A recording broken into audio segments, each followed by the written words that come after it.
Cuando mis 3 hijos irrumpieron en la puerta del baño el día del funeral de su padre, entendí que la sangre de mi sangre sería mi mayor tormento.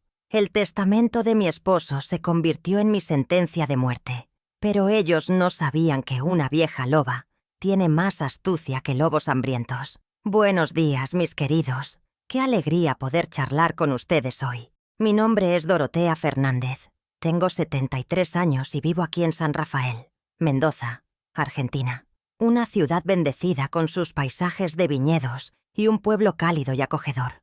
Nací en otra región, pero hace más de 15 años que encontré mi rincón aquí en el oeste, donde el viento zonda sopla fuerte en invierno y el mate es compañero de todas las tardes. Hoy en día mi mayor placer es ver películas románticas con mi esposo, Jerónimo. Nos casamos hace 11 años, cuando Dios nos dio esta segunda oportunidad en el amor, después de todo lo que pasé. Todos los viernes son nuestro día especial. Él prepara un mate bien calentito. Yo hago unas galletitas de almidón, como me enseñó mi madre. Y nos quedamos ahí, abrazados en el sofá, viendo esas historias de amor que nos hacen creer que después de la tormenta siempre llega la calma. Comenzamos esta tradición poco después de conocernos en la iglesia. Yo estaba tan cerrada al amor, pero Jerónimo, con esa paciencia de quien espera que la masa del pan crezca, me fue conquistando poco a poco. En nuestro primer mes juntos, me invitó a ver lo que el viento se llevó en la televisión de su casa. Yo estaba con un pie atrás, ¿saben? Pero fui. Y fue tan bonito ver cómo se emocionaba con la historia. Un hombre que llora con una película romántica tiene un corazón bueno, siempre lo digo. Nuestro rinconcito es sencillo, pero es nuestro hogar. Tenemos una sala con un televisor que nos regaló su hijo, sillones cómodos que compramos de a poco, y, en las paredes, algunos cuadros que pinté en mis días de terapia. Y una estantería llena de DVDs antiguos que coleccionamos. Jerónimo bromea diciendo que somos los últimos del barrio en usar DVD, pero es que hay cosas que nos gusta conservar, tener en las manos, ¿saben? Y ustedes, mis queridos que están viéndome ahora, cuéntenme en los comentarios desde qué ciudad los estoy acompañando y a qué hora del día encontraron este video de la abuelita. ¿Por la mañanita con el café, después del almuerzo o ya de noche con el mate? Siempre leo todos los comentarios. Y me pone tan feliz saber de dónde son y cuándo sacan un ratito para escucharme. Cuéntenme, Vamos a crear una red de cariño entre nosotros. Antes de contar mi historia, quiero decirles que mi vida no siempre fue tranquila como lo es hoy. El camino que recorrí estuvo lleno de espinas, de dolores que una madre nunca imagina sufrir. Una madre siembra amor, cuida, riega y a veces, mis queridos, cosecha tempestades. De eso quiero hablarles hoy, de cómo sobreviví cuando el amor de madre fue traicionado de la forma más cruel.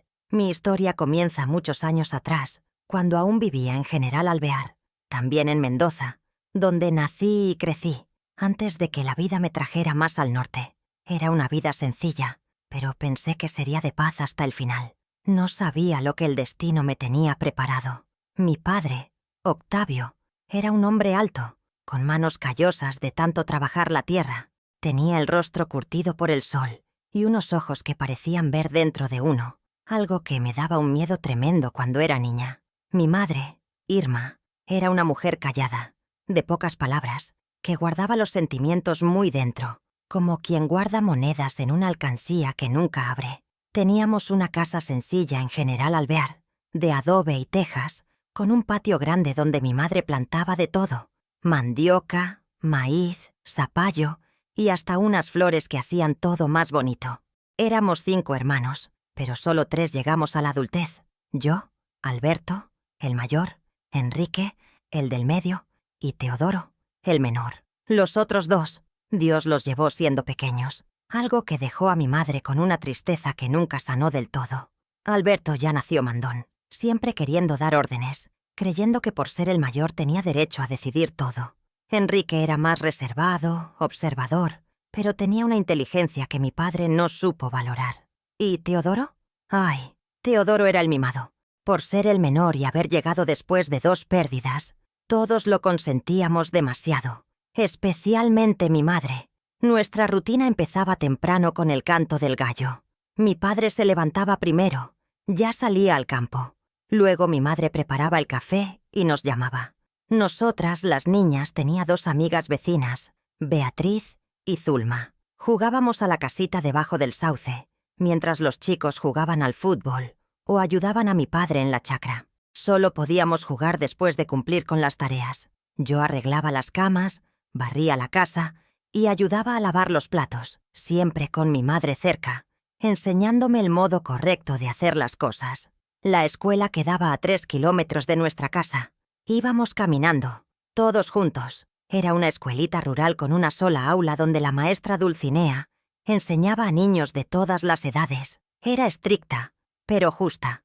Golpeaba con una regla en el escritorio cuando las charlas se ponían ruidosas, haciendo un ruido que silenciaba hasta al más hablador de los chicos. Yo amaba estudiar, especialmente historia y geografía. Soñaba con conocer los lugares de los libros, pero mi padre siempre decía: estudiar no llena la panza pequeña. Aprende a cocinar bien, que eso sí sirve. Los mejores recuerdos que tengo son de las fiestas de San Juan. El pueblo entero se engalanaba con banderitas de colores, las fogatas iluminaban las noches y el olor a locro y empanadas llenaba el aire. Mi padre, que siempre era tan serio, esos días sonreía y hasta bailaba una chacarera con mi madre.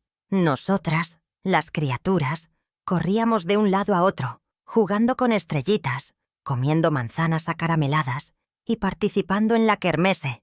El padre Gumersindo organizaba todo y decía que era la fiesta más importante después de Pascua.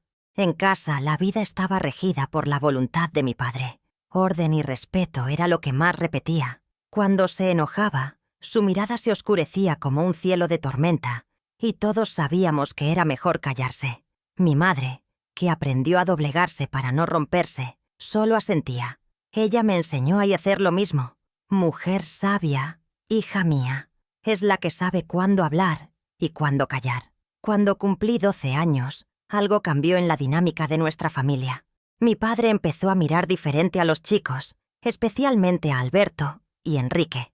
Hablaba de herencia, de quién cuidaría de la tierra cuando él ya no estuviera. La sangre de mi sangre continuará lo que empecé, decía durante la cena, mientras mi madre servía la comida en silencio. Fue la primera vez que vi en los ojos de mis hermanos un brillo distinto, como si una semilla hubiera sido plantada allí, una semilla de ambición. Los años pasaron y esa semilla fue creciendo dentro de ellos. En la adolescencia ya competían por la atención del padre, cada uno a su manera. Alberto se esforzaba en el trabajo físico, mostrando que era fuerte como nuestro padre. Enrique intentaba probar su valor con ideas nuevas para mejorar la producción, pero rara vez era escuchado. Teodoro, más pequeño, aún jugaba sin entender la disputa que se formaba, pero pronto también sería arrastrado por ella. Mi madre lo percibía todo y me advertía en voz baja: Dorotea, cuando los hombres pelean por tierra y dinero, la razón se va. Aléjate de esa disputa. Y yo me mantenía al margen. Observaba desde lejos, seguía con mi vida, mis estudios hasta donde pude, mis sueños secretos de algún día salir de allí. No imaginaba que años después, esa disputa silenciosa se transformaría en algo tan terrible que cambiaría nuestras vidas para siempre. Fue en esa época también que conocí a Héctor, mi primer esposo y padre de mis hijos. Era un muchacho de la ciudad, hijo de un comerciante local. Vino a entregar unos pedidos a casa y se quedó mirándome de una manera que me hizo sonrojar. Después de eso, siempre encontraba una excusa para pasar por allí. Al principio mi padre no lo quería. Pensaba que era un hombre de ciudad, sin valor para el trabajo duro. Pero Héctor era persistente y terminó conquistando no solo a mí, sino también a mi padre, cuando demostró que, aunque no fuera hombre de campo, sabía cómo funcionaban los negocios. Nos casamos cuando yo tenía 17 años, edad en la que una chica ya estaba quedándose para solterona en esa época. La fiesta fue sencilla, pero bonita. Mi madre cosió mi vestido con una tela blanca que ahorró durante meses para comprar. El padre Gumersindo hizo la ceremonia y después hubo una pequeña celebración en el patio de casa, con comida hecha por las vecinas y música de acordeón tocada por don Julián, que animaba todas las fiestas de la región. Pensé que había encontrado mi salida, mi nuevo camino lejos de esa tensión que crecía entre mis hermanos. Pensé que tendría una vida diferente, más ligera. No sabía que el destino tenía otros planes y que lo que aprendí observando la disputa en mi familia sería mi única arma años después, cuando tuviera que enfrentarme a mis propios hijos. Mi matrimonio con Héctor comenzó como un sueño. En los primeros años, vivíamos en una casita alquilada cerca del comercio de su padre, en General Alvear. Él trabajaba en la tienda de artículos varios, mientras yo cuidaba de la casa y pronto de nuestros hijos que comenzaron a llegar. Mauricio nació cuando tenía 19 años. Fue un parto difícil, pero cuando pusieron a ese pequeño ser en mis brazos, sentí una alegría que nunca había experimentado. 2 años después, llegó Paula, nuestra única niña, delicada como una flor de durazno. Y cuando pensé que nuestra familia ya estaba completa, llegó Tadeo, nuestro menor, 4 años después de Paula. La vida seguía su curso. No siempre fácil, pero era una vida honesta, con amor. Héctor era un buen esposo, trabajador, y tenía grandes planes para la familia. Cuando su padre falleció, en lugar de simplemente asumir la tienda como todos esperaban, Héctor decidió vender el negocio e invertir en una oportunidad que surgió. Una propiedad con tierras fértiles en el municipio vecino, donde quería criar ganado y plantar viñedos. Muchos lo consideraron una locura, pero mi esposo tenía visión. Dorotea, me decía, nuestros hijos necesitan un patrimonio, un legado. No quiero que dependan de nadie. Nos mudamos a esa propiedad cuando Tadeo tenía apenas 2 años. Fue un cambio difícil. Dejar la ciudad y sus comodidades para vivir en una finca aislada. Los chicos extrañaron al principio, pero pronto se adaptaron. Mauricio, con sus 7 años, ya seguía a su padre por todas partes, queriendo aprender todo. Paula, con 5, me ayudaba con las plantas, mostrando un cuidado especial por todo lo que tenía vida. Y el pequeño Tadeo, aún bebé, gateaba por el patio, haciéndonos estar atentos todo el tiempo. El trabajo era duro, pero la tierra respondía bien. En pocos años, Héctor transformó aquella propiedad. Las primeras cabezas de ganado se multiplicaron. Los viñedos comenzaron a dar buenas cosechas y hasta construimos una casa más grande, con una galería alrededor, como siempre soñé. Parecía que todo iba a salir bien, pero fue entonces cuando percibí los primeros cambios en los chicos. Mauricio, que siempre fue el más fuerte y determinado, empezó a mostrar una ambición que me recordaba a mi hermano Alberto. Quería saber todo sobre la finca, sobre el dinero, sobre los negocios. Héctor estaba orgulloso. Este chico llegará lejos, tiene mi sangre emprendedora. Tadeo, aún pequeño, adoraba al hermano mayor y lo seguía a todas partes. Pero Paula, mi pequeña sensible, parecía cada vez más retraída, como si sintiera que no había lugar para ella en ese mundo dominado por los hombres. Cuando Mauricio cumplió 15 años, Héctor lo llevó a un viaje a Mendoza capital para conocer un nuevo sistema de cría de ganado. Volvieron diferentes. El chico más maduro, más callado, con una mirada que no reconocía. El padre más satisfecho, como quien finalmente ve la confirmación de algo que esperaba. Fue en esa época que escuché a Héctor decir algo que me puso la piel de gallina. Esta finca un día será de los chicos. Ellos llevarán nuestro nombre adelante. Recordé al instante las palabras de mi propio padre. Esa semilla de ambición que vi nacer en los ojos de mis hermanos. Y algo se heló dentro de mí. ¿Y Paula?, pregunté. Héctor se encogió de hombros. Las mujeres se casan, cambian de apellido, van a otra familia. Los chicos son los que continuarán lo que construimos. A partir de ahí, vi la dinámica de nuestra familia cambiar sutilmente. Héctor pasaba más tiempo con los chicos, especialmente con Mauricio, enseñándoles sobre la finca, los negocios, el dinero. Tadeo, aunque más pequeño, era incluido en esos momentos. Paula y yo quedábamos cada vez más al margen de las conversaciones importantes, de las decisiones. A veces, durante la cena, los 3 hablaban sobre la finca y los planes futuros, como si estuvieran solos en la mesa. Intenté hablar con Héctor varias veces. Los 3 son nuestros hijos. Todos merecen la misma atención, le decía. Él no discutía. Solo sonreía y respondía: «Cada uno tiene su lugar, Dorotea. Es el orden natural de las cosas». Aquello me dolía, porque veía a mi hija marchitarse como una flor sin agua y veía en los ojos de Mauricio un brillo cada vez más intenso, una seguridad de quien se sabe heredero elegido. Fue cuando Mauricio cumplió 18 años que ocurrió la primera gran pelea entre él y su padre. Nunca supe exactamente el motivo. Los dos habían ido a la ciudad para resolver negocios y volvieron en silencio, un silencio pesado que llenaba todos los rincones de la casa. Por la noche, escuché gritos en el despacho. «¡Prometiste! Dijiste que sería así». Era la voz de Mauricio, alterada como nunca la había oído. «Las cosas cambiaron. Todavía tienes mucho que aprender», respondió Héctor con una frialdad que no le conocía. En los días siguientes, la tensión entre ambos era tan densa que casi se podía tocar.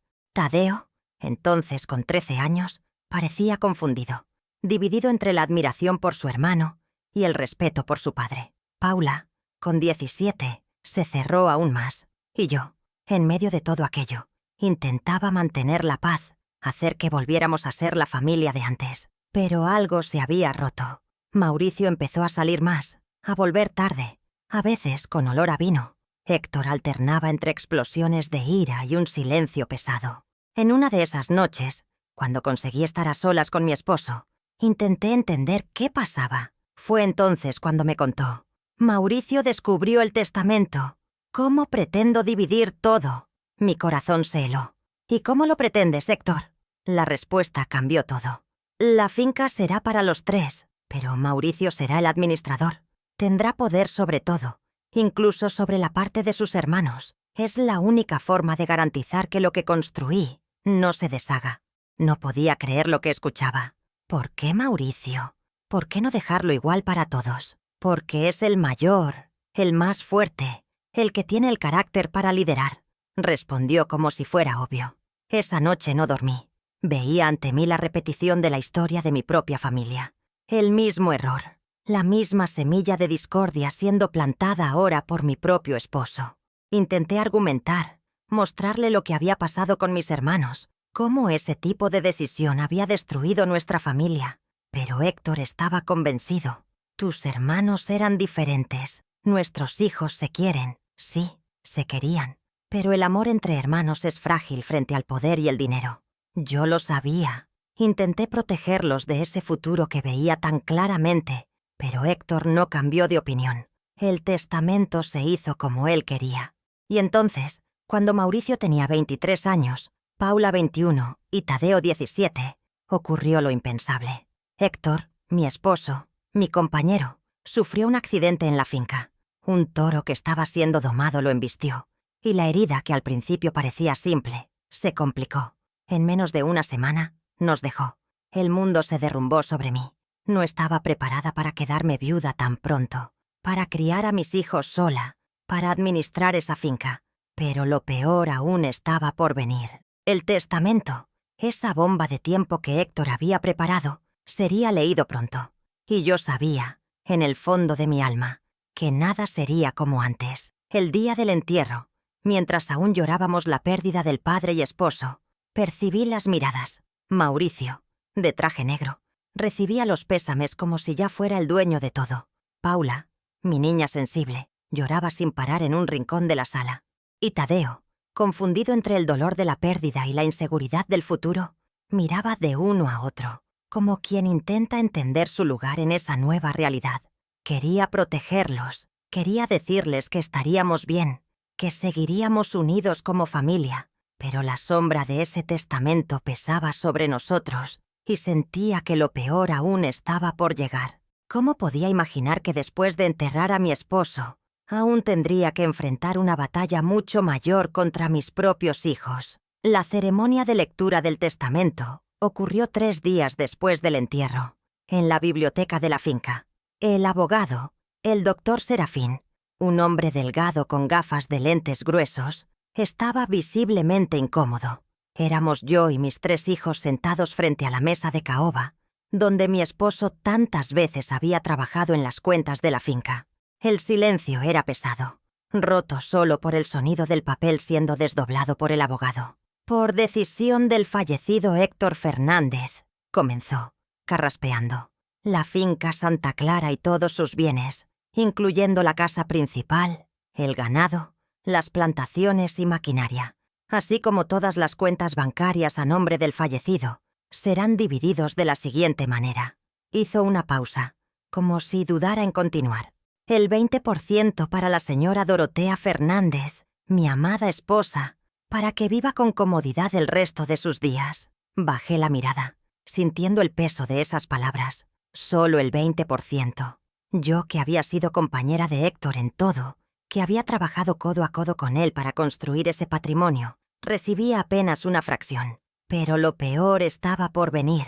El 80% restante, continuó el doctor Serafín, será dividido equitativamente entre mis 3 hijos, Mauricio, Paula y Tadeo Fernández, con la condición de que la administración general de toda la propiedad y negocios quede exclusivamente bajo la responsabilidad de mi hijo primogénito, Mauricio Fernández, quien tendrá el poder de decisión final sobre cualquier asunto relacionado con los bienes de la familia, incluyendo la venta de cualquier parte de la propiedad o bienes, hasta que todos los herederos cumplan 30 años de edad. El doctor Serafín se limpió las gafas, visiblemente avergonzado, y continuó. Al cumplir 30 años, cada hijo podrá solicitar su parte en dinero, si desea desvincularse de los negocios de la familia, siendo el valor calculado por el administrador designado, mi hijo Mauricio. Levanté los ojos y vi la sonrisa contenida en el rostro de Mauricio.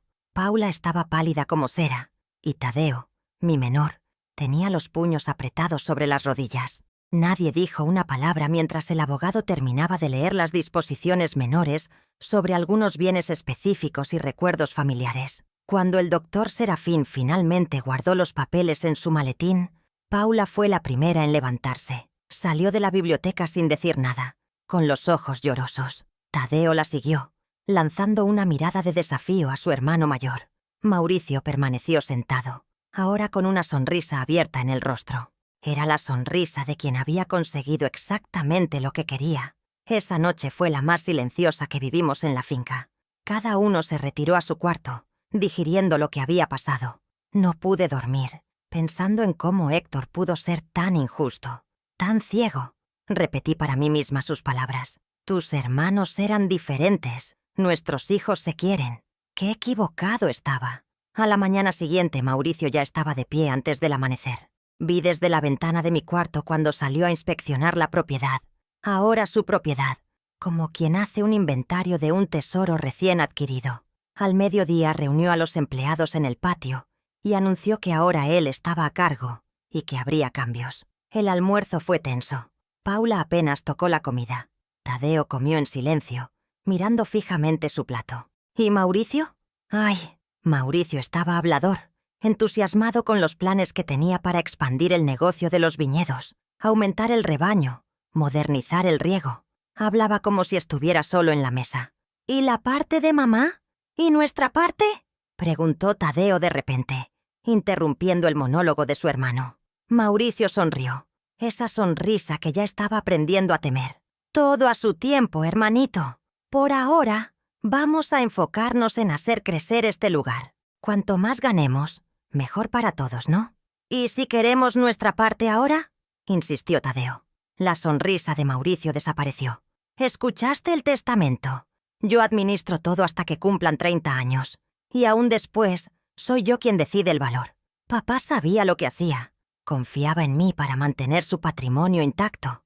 Confiaba en que serías justo con tus hermanos. Intervine sintiendo que la tensión crecía. Mauricio se volvió hacia mí con una mirada que nunca olvidaré. Era fría, calculadora. Mamá, con todo respeto, esto no es asunto tuyo. El testamento es claro sobre tus 20%. El resto es entre nosotros, los herederos principales. Fue como una bofetada. Paula jadeó.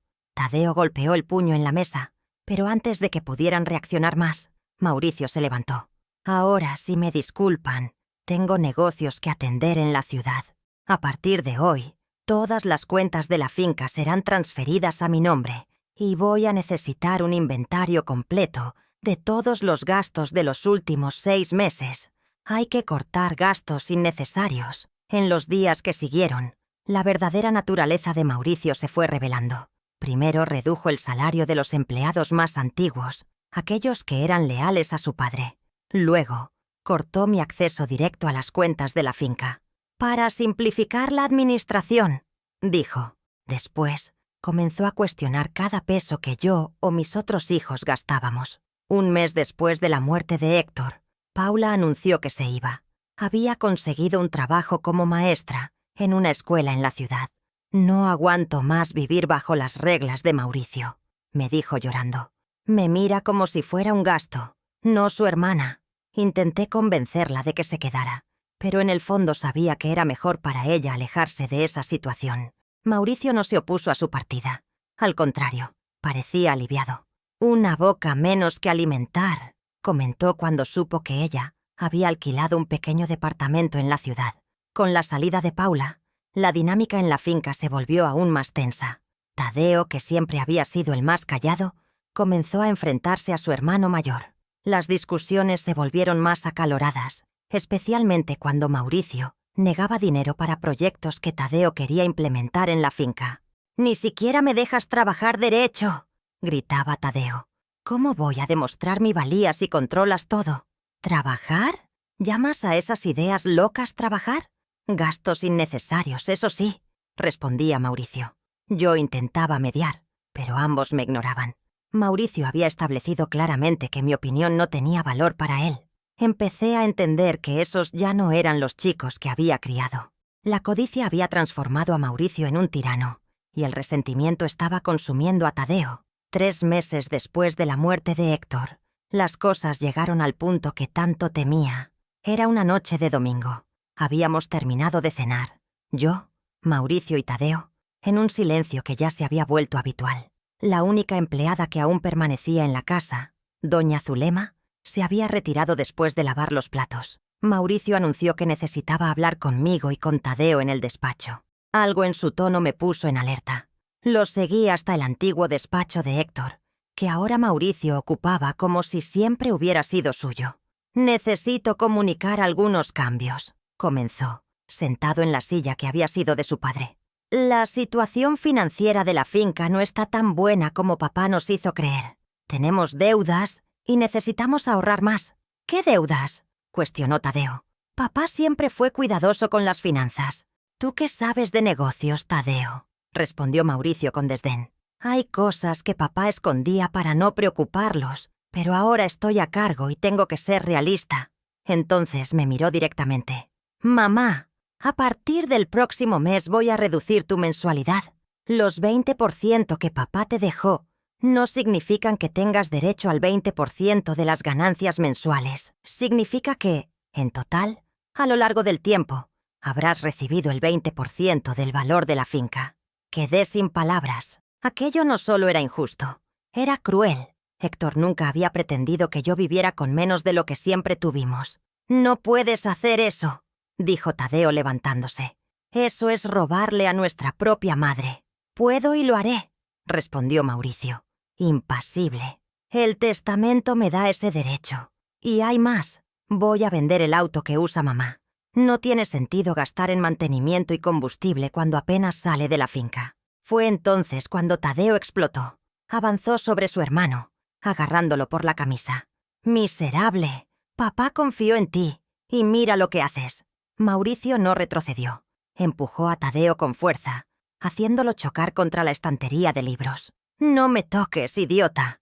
Estoy haciendo lo que hay que hacer. Esta finca es mi responsabilidad ahora». Los dos comenzaron a pelear allí mismo, tirando papeles, rompiendo una lámpara. Intenté separarlos, gritando para que pararan. Fue cuando sentí un empujón fuerte, no sé si de Mauricio o de Tadeo, que me hizo perder el equilibrio. Caí, golpeándome la cabeza en la esquina de la mesa. Todo se oscureció por unos instantes. Cuando volví en mí, los dos habían parado de pelear y me miraban asustados. Sentí algo cálido corriendo por mi rostro. Era sangre. «Mamá, perdón», dijo Tadeo, arrodillándose a mi lado. «No queríamos lastimarte». Pero Mauricio, tras la sorpresa inicial, retrocedió. ¿Ves lo que hiciste? Siempre impulsivo, sin pensar en las consecuencias. Fui tú quien empezó todo esto con tu codicia.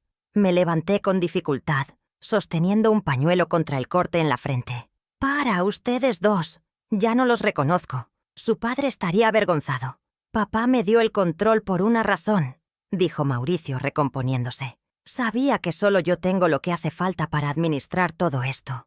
Y ustedes dos tienen que aceptarlo». Salí del despacho temblando, con Tadeo intentando ayudarme. Esa noche, después de limpiar la herida, que por suerte no era tan profunda como parecía, me quedé acostada en la oscuridad, repasando todo lo que había pasado. ¿Cómo llegamos a este punto?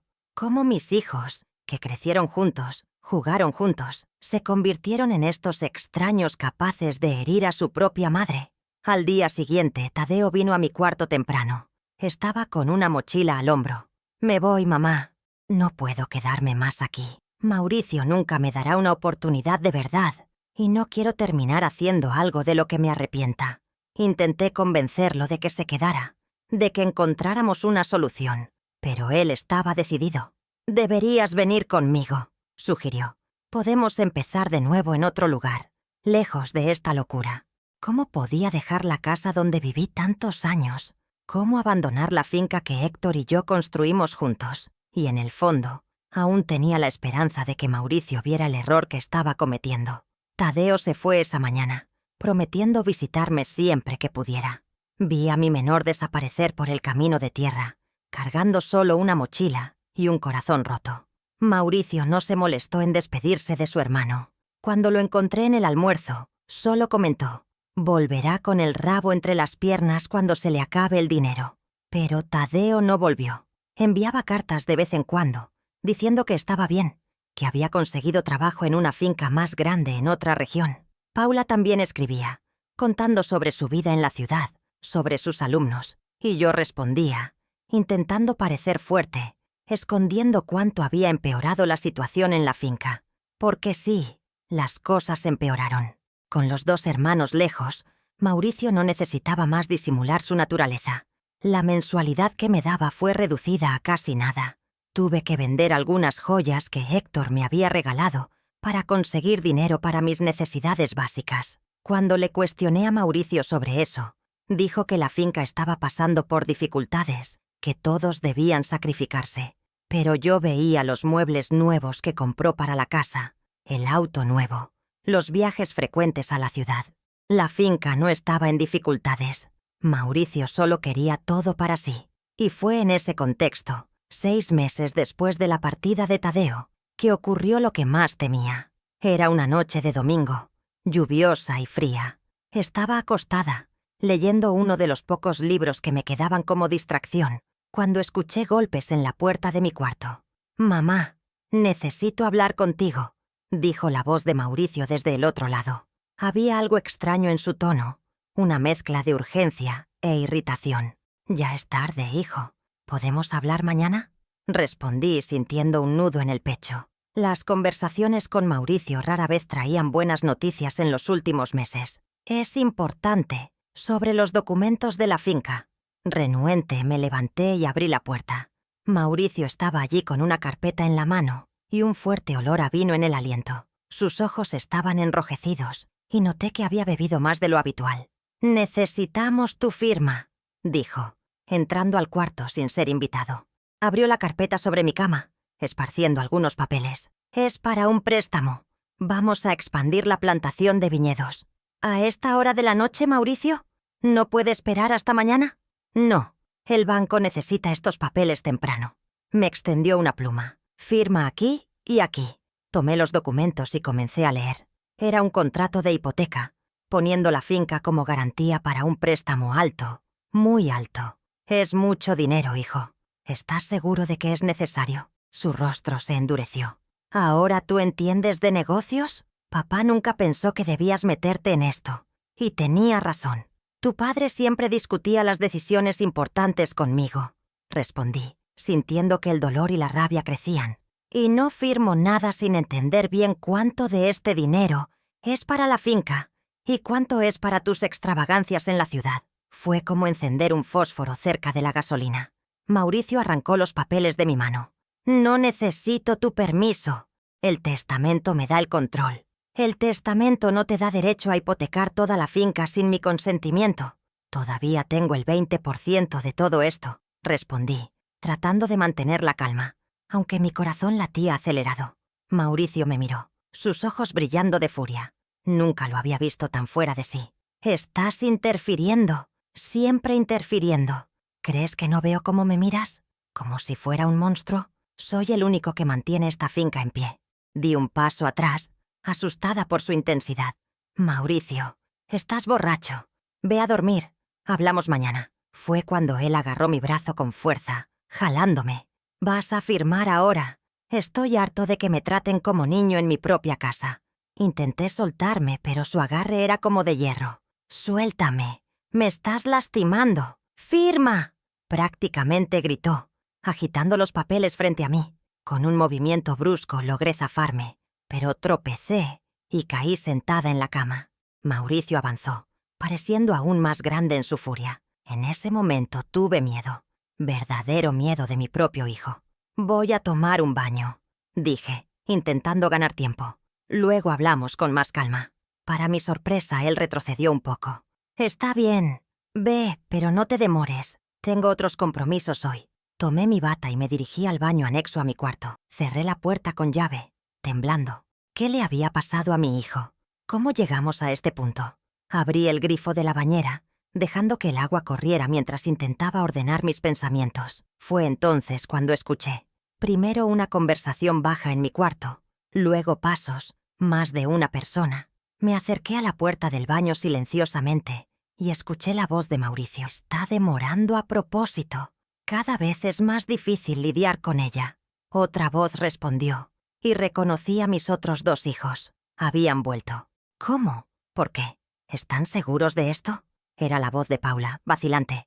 Parece tan... Es la única salida, interrumpió Mauricio. No va a firmar los papeles, y sin ese préstamo lo perdemos todo. Pero esto no está bien, dijo Tadeo. Su voz sonaba diferente, pero dura. Es nuestra madre. ¿Y qué sugieres? ¿Dejar que arruine todo lo que papá construyó con esa terquedad? Los acreedores están tocando la puerta. Tadeo, la finca está hundiéndose en deudas que ella ni siquiera sabe que existen. Hubo un silencio pesado. Y luego Tadeo habló de nuevo. Tiene que haber otro modo. No lo hay, respondió Mauricio categóricamente. Ustedes 2 me critican. Piensan que soy codicioso. Pero soy el único que está luchando por mantener el legado de nuestro padre. ¿Y ahora que necesitamos actuar juntos? ¿Dudan? Otro silencio. Mi corazón latía tan fuerte que temí que lo oyeran a través de la puerta. ¿Cuánto tiempo va a estar en ese baño?, preguntó Paula, su voz más cerca ahora. Me alejé de la puerta, sintiéndome como en una pesadilla. ¿Qué estaban planeando? ¿Qué querían hacerme? Cerré el grifo, el silencio repentino pareciendo ensordecedor. No tenía mucho tiempo. Miré a mi alrededor, buscando algo que pudiera usar para defenderme si fuera necesario. Solo había los objetos comunes de un baño. Toallas, jabones, mi frasco de perfume. De repente, golpes en la puerta, fuertes, insistentes. «Mamá, ¿estás bien ahí dentro?», era Paula, su voz forzadamente dulce. «Sí, querida, solo voy a tomar un baño rápido». «Abre la puerta, mamá. Necesitamos hablar». La voz de Mauricio ahora, menos paciente. «Ya voy a salir, hijo, solo un momento». Los golpes se intensificaron. «Abre esa puerta ahora». La voz de él era puro odio. Entonces, un estruendo. Estaban forzando la puerta. El cerrojo viejo cedió fácilmente, y la puerta se abrió con violencia. Allí estaban mis 3 hijos, enmarcados en la entrada del baño, como una aparición infernal. Mauricio al frente, con los ojos inyectados y el rostro contorsionado de rabia. Paula detrás, pálida y con los ojos muy abiertos. Y Tadeo, mi menor, parecía dividido entre el horror y la resignación. «¿Qué quieren?», pregunté, retrocediendo hasta sentir la bañera contra la parte trasera de mis piernas. «Calma, mamá», dijo Tadeo, dando un paso adelante. «Solo queremos hablar». «¿Hablar? ¿Forzando la puerta del baño?». «Estabas demorando demasiado», respondió Mauricio avanzando. «Y tenemos un problema que resolver ahora». «¿Qué problema?». «Tú», dijo fríamente. «Tú eres el problema». Fue cuando Paula comenzó a llorar bajito. No deberíamos estar haciendo esto. ¡Cállate!, gritó Mauricio, sin quitarme los ojos de encima. Ya lo discutimos, no hay otro modo. La comprensión me golpeó como un rayo. No era solo sobre los papeles, era algo peor, mucho peor. ¿Están pensando en lastimarme?, pregunté, mi voz casi un susurro. No es así, dijo Tadeo rápidamente. Solo necesitamos que descanses un poco, en un lugar donde puedan cuidarte adecuadamente. ¿Un asilo?, completé, la comprensión dolorosa inundándome. ¿Quieren internarme en un asilo para deshacerse de mí? Un lugar especializado, corrigió Mauricio, su tono más controlado ahora. No estás bien, mamá. Has estado confundida, olvidadiza. El médico lo confirmó. ¿Qué médico? No vi a ningún médico. El doctor Arnaldo estuvo aquí la semana pasada. ¿No lo recuerdas? ¿Ves? Justo eso. Se volvió hacia sus hermanos. Es exactamente lo que dije. Era mentira, pura mentira. No había visto a ningún médico, pero entendí el plan macabro. Querían declararme incapaz, asumir mis 20% de la finca y alejarme de todo. Y estaban dispuestos a mentir, a falsificar informes médicos, a hacer lo que fuera necesario. No voy a ningún lado, dije, enderezando los hombros. Esta es mi casa. Mauricio sonrió, una sonrisa que heló mi sangre. Ya no lo es. A partir de hoy, irás a un lugar donde recibirás los cuidados que necesitas. Ya está todo arreglado. No puedes hacer eso. Sí puedo. Tengo los documentos firmados por el médico. Tengo testigos de tu comportamiento errático. Tengo todo lo que necesito. Miré a Paula y Tadeo, implorando silenciosamente por ayuda. Pero Paula solo lloraba, incapaz de mirarme a los ojos. Y Tadeo, aunque claramente incómodo, no contradijo a su hermano. Fue entonces cuando algo dentro de mí se rompió. No era solo el miedo, la indignación o la traición. Era una comprensión profunda. Mis hijos, a los que crié con tanto amor, se habían convertido en extraños para mí, y yo estaba sola. Pero junto con esa realización, vino otra igualmente poderosa. No iba a dejarme derrotar. No permitiría que me quitaran todo. Había luchado junto a Héctor para construir esa finca. Había soportado las dificultades, los sacrificios. Tenía derecho a mi lugar allí. En ese momento, mientras miraba a mis 3 hijos reunidos contra mí en el pequeño baño, tomé mi decisión. No enfrentaría la fuerza con fuerza. Sería inútil. Usaría la única arma que no esperaban, mi inteligencia. Y si fuera necesario, jugaría el mismo juego sucio que ellos. Entiendo, dije sorprendiéndolos con mi súbita calma. Si creen que necesito cuidados especiales, confío en su juicio. Mauricio parpadeó, desconcertado por mi cambio de actitud. Solo pido una cosa, continué. Déjenme pasar esta noche en casa. Mañana pueden llevarme a donde crean mejor. Los 3 se miraron, confundidos por mi rendición. ¿Sin trucos, mamá?, preguntó Tadeo, desconfiado. Sin trucos, confirmé. Solo quiero una última noche en mi cuarto. Tras un momento de vacilación, Mauricio asintió. Está bien, pero no pienses en escapar o pedir ayuda. Estaré vigilando. Salieron del baño, dejándome finalmente sola. Me hundí en el suelo, las piernas temblando demasiado para sostenerme. Las lágrimas que había contenido mientras los enfrentaba ahora corrían libremente por mi rostro. Lloré por la familia que había perdido. Lloré por el esposo que ya no estaba a mi lado para protegerme. Lloré por mí misma, por la mujer de 42 años que se veía traicionada por aquellos a los que más amaba. Pero cuando las lágrimas se secaron, una resolución fría tomó su lugar. Si querían declararme confundida e incapaz, les daría exactamente eso, pero a mi manera. Usaría su propia trampa contra ellos. Esa noche, mientras todos dormían, preparé un pequeño paquete con objetos personales que podía esconder fácilmente. Algunas joyas que aún me quedaban, fotos de cuando éramos una familia feliz, el reloj de bolsillo que Héctor me había dado en nuestro aniversario de bodas. Guardé todo en una bolsa pequeña que podía llevar siempre conmigo. Y luego esperé.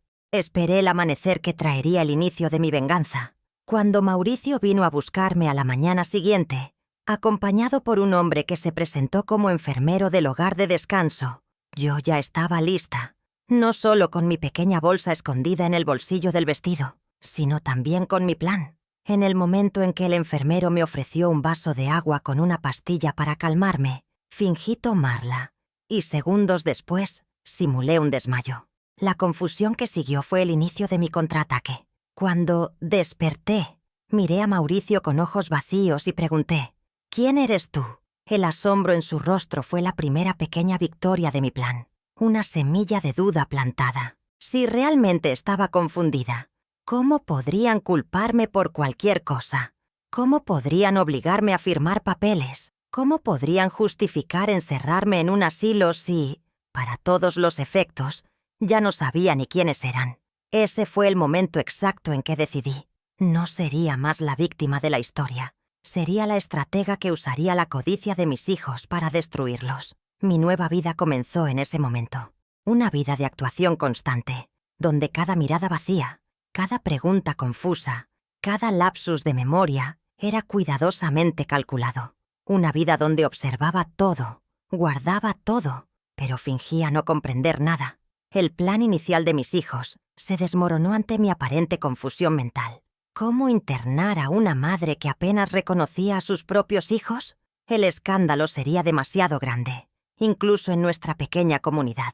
Las preguntas serían inevitables. ¿Por qué la viuda del respetado Héctor Fernández perdió la memoria tan repentinamente? Debe ser el trauma de la pérdida, explicó el doctor Juvenal, médico de la familia durante años, cuando lo llamaron para examinarme. He visto casos así. La mente se protege, borra los recuerdos dolorosos. Mauricio no creía en mi condición. En los primeros días me ponía a prueba constantemente. Mamá, ¿cómo se llamaba el caballo de papá? Ese tordillo que tanto quería. O, ¿cuál era el nombre de la cocinera que trabajaba aquí cuando éramos chicos? Siempre respondía con la misma mirada perdida, a veces acertando detalles insignificantes para hacer la farsa más convincente. Otras veces, equivocándome hasta con mi propio apellido. Era un juego agotador, pero nunca bajaba la guardia, ni siquiera cuando estaba sola en mi cuarto, porque aprendí que las paredes tenían oídos, literalmente, ya que Mauricio empezó a enviar a la joven Nieves para que me acompañara, pero en realidad para vigilarme. Paula regresó a la ciudad después de unos días, visiblemente perturbada por toda la situación. «No sé qué hacer, Mauricio», la escuché decir en la galería. «No puedo abandonar mi trabajo, mis alumnos, pero dejar a mamá así». «Vete», respondió él bruscamente. «Yo me encargo de ella. Siempre me encargué de todo. De todos modos, Tadeo se quedó más tiempo, dividido entre la desconfianza por mi condición y la preocupación genuina. Pasaba horas conmigo en la galería, contándome historias de la infancia, intentando despertar mis recuerdos. Yo lo observaba en esos momentos, viendo aún rastros del niño sensible que había sido, luchando contra el hombre duro en el que se estaba convirtiendo. Fue durante una de esas tardes que di el primer paso de mi plan. Estábamos solos, y Tadeo hablaba de su nueva vida en la finca donde trabajaba ahora. «El señor Quirino es un patrón exigente, pero justo», explicaba. «Diferente a...» Se detuvo, como si temiera completar el pensamiento. Lo miré con una lucidez repentina, agarrando su brazo. «Tadeo, ¿eres tú mi hijo?» El asombro en su rostro fue genuino. «Mamá, ¿me reconoces?» Miré a mi alrededor como si estuviera confundida y asustada. «¿Dónde estoy? ¿Qué pasó?» Tadeo tomó mis manos emocionado. «Estás en casa, mamá. En la finca. Has estado confundida desde que papá murió». Sacudí la cabeza fingiendo intentar ordenar pensamientos dispersos. «Tu padre, el entierro lo recuerdo, pero después todo es niebla». Entonces, como si un recuerdo súbito me golpeara, pregunté, «¿Y el papel? Ese papel importante que tu padre dejó para ti». «¿Papel? ¿Qué papel, mamá?» «No sé bien. Algo sobre una cuenta, un dinero separado. Tu padre siempre decía que el menor necesitaba una protección especial». Los ojos de Tadeo se abrieron de par en par. «¿Un dinero separado para mí?» Fingí no entender la pregunta, volviendo a mi estado de confusión. «Tengo hambre. ¿Hay torta de maíz?» La semilla estaba plantada. Tadeo se levantó inquieto, mirando hacia la casa grande, como si la viera bajo una nueva luz. Esa noche escuché la discusión entre él y Mauricio. Tadeo exigiendo saber si había algún dinero o cuenta separada que el padre hubiera dejado para él. Mauricio negando vehementemente cada vez más irritado por la insistencia de su hermano. «Ella está delirando, Tadeo. No hay ningún dinero escondido. El testamento fue claro. Entonces, ¿por qué lo mencionaría? ¿Por qué inventar esa historia específica? Porque estás senil. ¿No ves que estás siendo manipulado por las divagaciones de una vieja confundida? ¿Vieja? Me llamó vieja. Yo tenía solo 42 años. La palabra dolió, pero también fortaleció mi resolución. Al día siguiente, Tadeo se fue nuevamente, prometiendo volver pronto. Vi en sus ojos que la duda se había instalado, exactamente como lo había planeado. Con Paula y Tadeo lejos, quedé nuevamente sola con Mauricio. Él seguía administrando la finca con mano de hierro, pero ahora tenía un nuevo problema. Una madre mentalmente inestable que necesitaba ser cuidada y mantenida lejos de los ojos de la comunidad. Para mi sorpresa, fue él quien contrató a Olivia, una enfermera práctica de la ciudad, para que me cuidara durante el día. Olivia era una mujer de mediana edad, viuda como yo, con un rostro sereno y manos callosas, de quien conoce el trabajo duro. Mauricio seguramente la contrató para mantenerme controlada y vigilada, pero esa decisión se convertiría en su mayor error. Olivia era observadora y discreta. Al principio mantuve mi farsa con ella también, pero algo en su mirada compasiva me decía que podía ser una aliada. Después de 3 semanas, cuando tuve certeza de que estábamos realmente solas, arriesgué revelar mi verdadera condición. «Doña Olivia», la llamé mientras arreglaba mi cuarto, mi voz clara y firme por primera vez en su presencia. «Necesito tu ayuda». Ella se volvió, sorprendida por mi repentina lucidez. «Señora Dorotea, no estoy confundida, ni senil, ni loca», dije en voz baja, pero decidida. «Estoy fingiendo. Y si quieres saber por qué, siéntate aquí a mi lado». Le conté todo: el testamento injusto, la codicia de Mauricio, el intento de internarme, mi plan de fingir confusión mental para ganar tiempo. Olivia escuchó todo en silencio, su rostro pasando de la sorpresa a la comprensión y finalmente a la indignación. «Es una vergüenza lo que están haciendo contigo», dijo al fin. «Una madre que sacrificó todo por sus hijos. ¿Me ayudarás?», pregunté directamente. Ella dudó solo un instante. «Sí, mi difunto esposo también sufrió a manos de un hijo ingrato. Sé cómo duele». Olivia se convirtió en mis ojos y oídos. Cuando Mauricio creía que ella me estaba dando medicamentos para dormir, en realidad estábamos planeando. Ella me traía información de la ciudad, papeles que lograba espiar en el despacho, conversaciones que escuchaba. Fue a través de ella que descubrí cuánto había empeorado la situación de la finca bajo la administración de Mauricio. «Está vendiendo partes del ganado a escondidas», me contó una noche. «Y hay rumores de que está negociando la venta de 100 hectáreas de la parte norte de la propiedad. Sin mi autorización, no puede vender nada», respondí. «Ahí está el problema. Parece que está falsificando tu firma en algunos documentos». La noticia me golpeó como un puñetazo. Falsificación. Mauricio estaba cometiendo un delito. En ese momento mi plan cambió. No bastaba con recuperar mi lugar en la finca. Necesitaba reunir pruebas de los crímenes de mi hijo. Con la ayuda de Olivia comencé a documentar todo. Ella fotografiaba discretamente los papeles en el despacho con una pequeña cámara que compró en la ciudad. Grababa conversaciones sospechosas con un grabador escondido. Recolectaba recibos descartados, anotaba fechas y valores. Construíamos pacientemente un caso contra Mauricio. Fue entonces cuando recibí la primera carta de Paula en meses. Estaba dirigida a Mauricio, pero Olivia la interceptó y me la trajo antes de que él la viera. Mi hija escribía que regresaría a la finca el próximo fin de semana. Se había despedido de la escuela y necesitaba un lugar donde quedarse mientras buscaba un nuevo trabajo. «Esta es nuestra oportunidad», dijo Olivia. «Tu hija siempre fue la más sensible de los 3. Si podemos convencerla de la verdad». El regreso de Paula fue mi segunda oportunidad para plantar una semilla de discordia. Mauricio no estaba feliz con la noticia, pero no podía impedir que su hermana volviera a la casa, que legalmente también era suya. Cuando Paula llegó, mantuve mi farsa de confusión mental. Dejé que me abrazara, que me acomodara en la mecedora, que me contara sobre su vida en la ciudad con palabras simples, como quien habla con un niño, pero observaba cada reacción, cada mirada entre ella y Mauricio. La tensión era palpable. 3 días después de su llegada, cuando Mauricio salió a resolver negocios en la ciudad, tuve mi momento. Estábamos en la galería, yo, Paula y Olivia. El sol de la tarde doraba las colinas de la finca y una brisa suave movía las hojas del álamo. «¡Qué día hermoso!», dijo Paula suspirando. «¿Recuerdas cuando jugábamos ahí abajo, bajo ese álamo, mamá? Cuando hacías muñecas de totora para mí». Fue cuando apreté su mano, mirándola fijamente a los ojos. «Paula, mi hija, no dejes que él se quede con lo tuyo también». «¿Qué?», pareció confundida mirando a Olivia en busca de una explicación. «El dinero», continué, mi voz un susurro urgente. «Tu dote, ese que tu padre separó para tu casamiento, está en la cajita azul, en el fondo falso del aparador grande». Paula palideció. «Mamá, ¿de qué estás hablando? ¿Qué dote?». Volví a mi estado confuso, como si el momento de lucidez hubiera pasado, pero el efecto fue inmediato.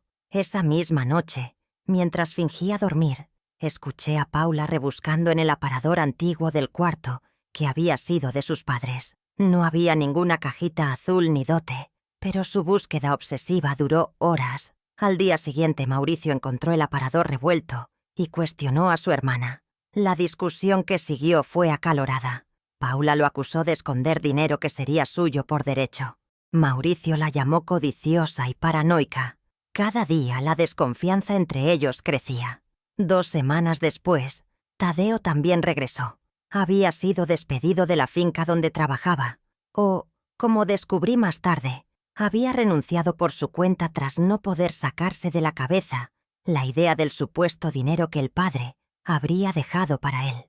Con los 3 hijos nuevamente bajo el mismo techo, la tensión alcanzó niveles insoportables. Mauricio se volvió aún más controlador, monitoreando cada movimiento de sus hermanos como si fueran intrusos en su propiedad. Paula y Tadeo, por su parte, comenzaron a registrar la casa en busca de los supuestos tesoros escondidos que yo había mencionado en mis momentos de lucidez. Fue en medio de ese clima de desconfianza que di mi paso más audaz. Con la ayuda de Olivia, envié una carta anónima al doctor Serafín, el abogado que había leído el testamento de Héctor. En la carta, escrita como si fuera de un empleado preocupado de la finca, mencionaba irregularidades en los negocios, venta ilegal de tierras y falsificación de documentos. La reacción fue más rápida de lo que esperaba. 2 semanas después, recibimos la visita del abogado, acompañado por un oficial de justicia. Mauricio los recibió en el despacho, visiblemente nervioso. La reunión duró horas, y cuando terminaron, Mauricio salió de la sala con el rostro lívido. «¿Qué pasó?», preguntó Paula, que esperaba en la sala con Tadeo. «Nada que sea de tu incumbencia», respondió él bruscamente, subiendo las escaleras hacia su cuarto. Más tarde, esa noche, Olivia me contó lo que había descubierto. El abogado estaba investigando denuncias de mala administración y posible fraude en la venta de tierras de la finca. Los documentos estaban siendo auditados. Se programaría una nueva audiencia para revisar la ejecución del testamento. «Es tu oportunidad», dijo Olivia, apretando mis manos. «En la audiencia puedes revelar que estás lúcida, denunciar todo lo que él hizo». «Aún no», respondí pensativa. «Necesito que se destruyan entre ellos primero, que cada uno revele su verdadera naturaleza». La oportunidad llegó antes de lo que esperaba. Al día siguiente de la visita del abogado, los 3 hermanos tuvieron la peor pelea hasta entonces. Desde mi cuarto escuché los gritos. Paula acusaba a Mauricio de robar su parte de la herencia. Tadeo exigía saber sobre el supuesto dinero que el padre habría dejado para él. Mauricio, acorralado, finalmente explotó. «No hay ningún dinero escondido, idiotas. Papá dejó deudas, no tesoros. La finca se está hundiendo. Y yo he estado haciendo lo imposible para mantener todo funcionando, mientras ustedes 2 andan por ahí, llorando por sus partes». «¡Mentiroso!», gritó Tadeo. «Entonces, ¿por qué firmaste esos contratos a escondidas? ¿Por qué estás vendiendo tierras sin consultarnos? Porque alguien tenía que actuar. Mientras ustedes huían de las responsabilidades, yo estaba aquí salvando lo que quedaba». «¿Y por qué falsificaste la firma de mamá?», intervino Paula, su voz aguda de indignación. «¿Crees que no lo sabemos? Olivia nos contó todo». Hubo un silencio pesado, seguido por el sonido de algo rompiéndose, probablemente un jarrón o un vaso arrojado contra la pared. Entonces, la voz de Mauricio, baja y peligrosa. «Esa entrometida va a arrepentirse», fue suficiente. Pedí a Olivia que llamara al doctor Serafín inmediatamente, programando una reunión urgente para el día siguiente. Era hora de terminar con ese juego.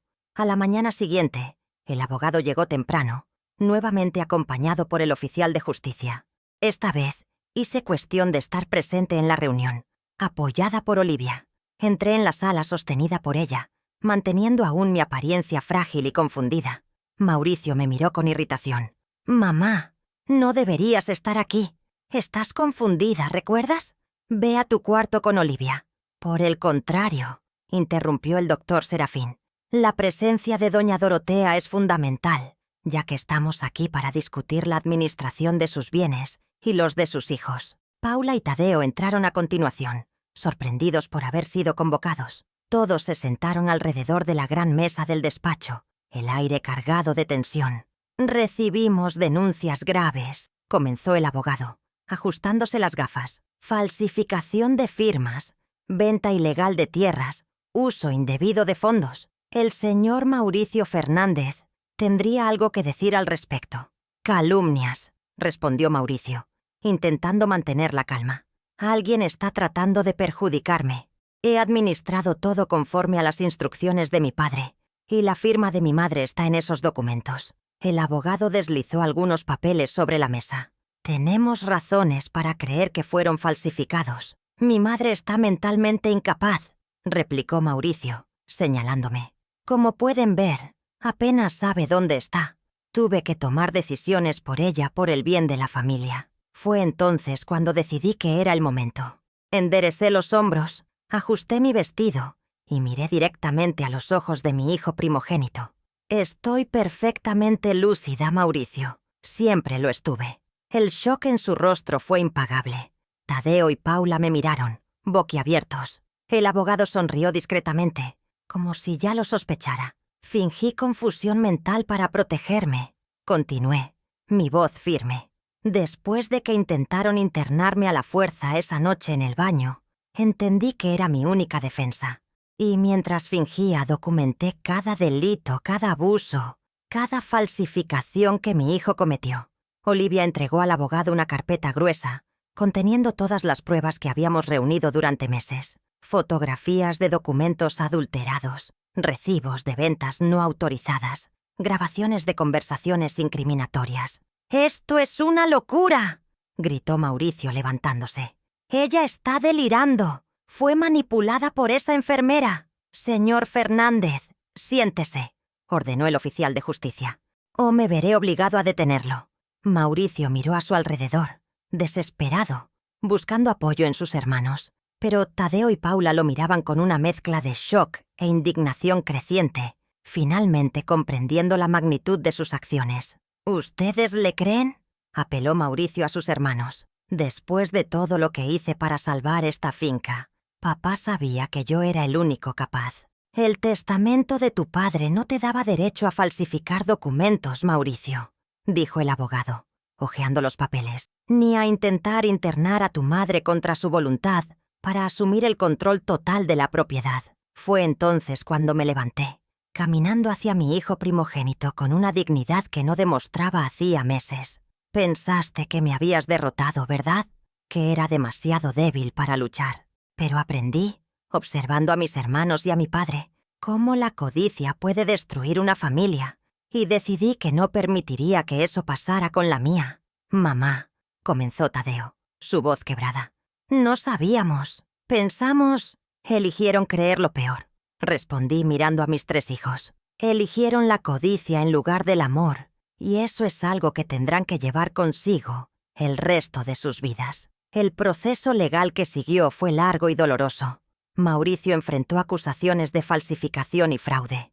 El testamento de Héctor fue impugnado y parcialmente anulado, debido a las irregularidades en su ejecución. La finca fue puesta bajo administración judicial temporaria. Paula y Tadeo, arrepentidos y avergonzados por su papel en toda la situación, intentaron reconciliarse conmigo, pero algunas heridas son demasiado profundas. Los perdoné, pero nunca más pude mirarlos de la misma manera. El lazo de confianza se había roto irremediablemente. 6 meses después de esa reunión decisiva en el despacho, tomé la decisión más difícil de mi vida: vender mi parte en la finca. No podía seguir viviendo en ese lugar lleno de recuerdos dolorosos. Necesitaba empezar de nuevo en otro lugar, lejos de todo lo que me recordaba la traición de mis hijos. Con mi parte del dinero de la venta, compré una casita pequeña en San Rafael, Mendoza. ¿Por qué tan lejos? Porque necesitaba distancia, un lugar donde nadie conociera mi historia, donde pudiera reconstruir mi vida sin la sombra del pasado. Fue allí, en mi nueva ciudad, en un grupo de apoyo para personas que habían pasado por traumas familiares, donde conocí a Jerónimo, un viudo gentil que también cargaba sus propias cicatrices, pero que, como yo, creía que la vida merecía una segunda oportunidad. La venganza no me trajo alegría, trajo justicia, sí, pero también tristeza por la familia que perdí. Sin embargo, fue a través de ella que encontré mi liberación y, eventualmente, un nuevo comienzo.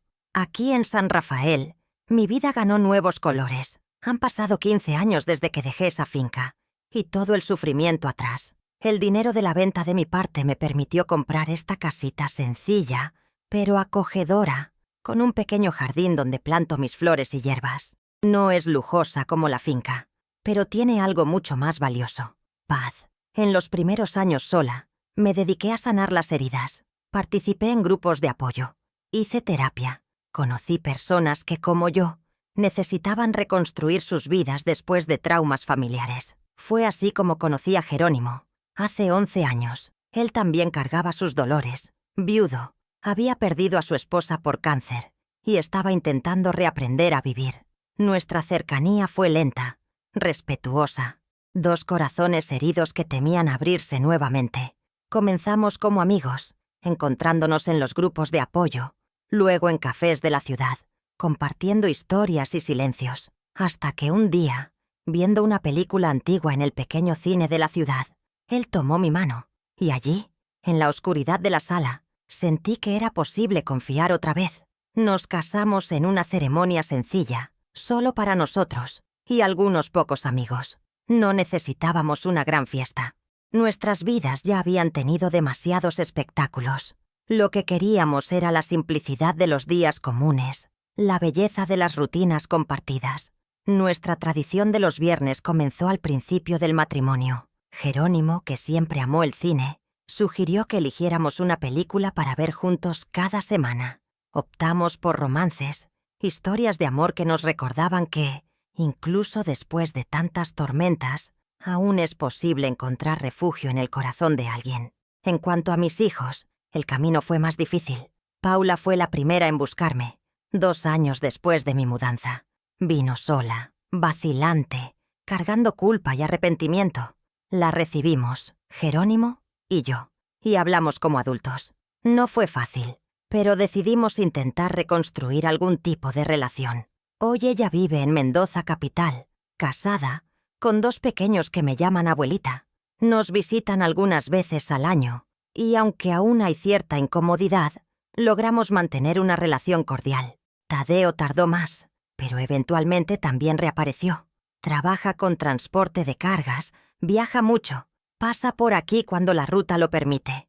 Nuestra relación es más distante, más respetuosa. Nunca se casó, tal vez aún lidiando con los fantasmas del pasado. Mauricio es una historia diferente. Después del proceso judicial, cumplió un periodo de libertad condicional. Perdió casi todo lo que tenía. Supe que ahora trabaja como gerente en una tienda de materiales de construcción en San Juan. Envió una carta hace años pidiéndome perdón. Respondí diciendo que lo perdonaba, pero que algunas puertas, una vez rotas, no pueden reconstruirse. No hemos hablado desde entonces. Aprendí que perdonar no significa necesariamente readmitir a personas tóxicas en tu vida. Significa liberarte del peso del odio sin renunciar a los límites que te protegen. Jerónimo entiende esto mejor que nadie. Él también tiene sus historias familiares complicadas. Tal vez por eso nos llevamos tan bien. Reconocemos en las cicatrices del otro la misma lucha por la supervivencia. Nuestros viernes son sagrados. Él prepara el mate, yo hago galletitas de almidón, y nos sentamos en el sofá para ver nuestras películas románticas. Tenemos una colección de DVDs antiguos que vamos ampliando siempre que encontramos algún título interesante.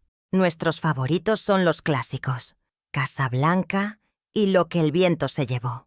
Historias de amor que resisten el tiempo, como nosotros resistimos nuestras propias tormentas. Nuestra vida es simple, tranquila.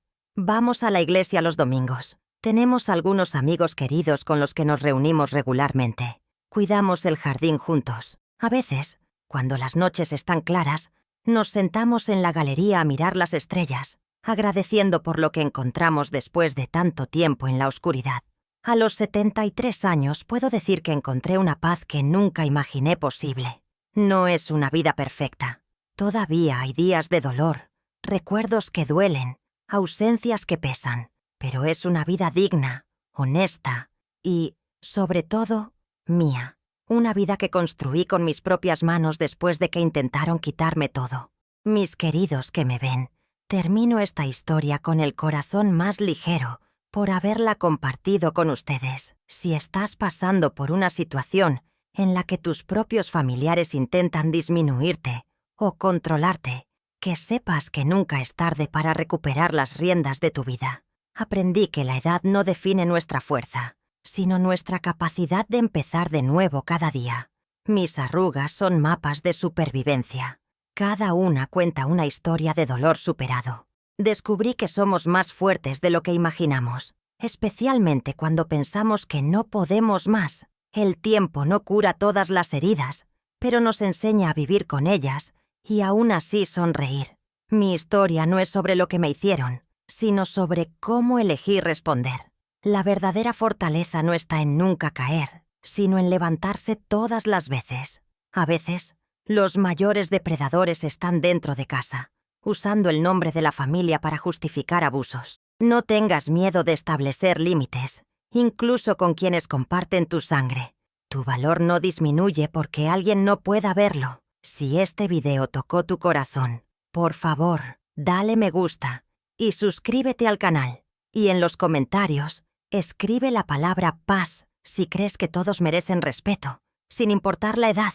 Recuerden, la venganza puede traer justicia, pero es el perdón el que trae paz. Y paz es lo que deseo para cada uno de ustedes.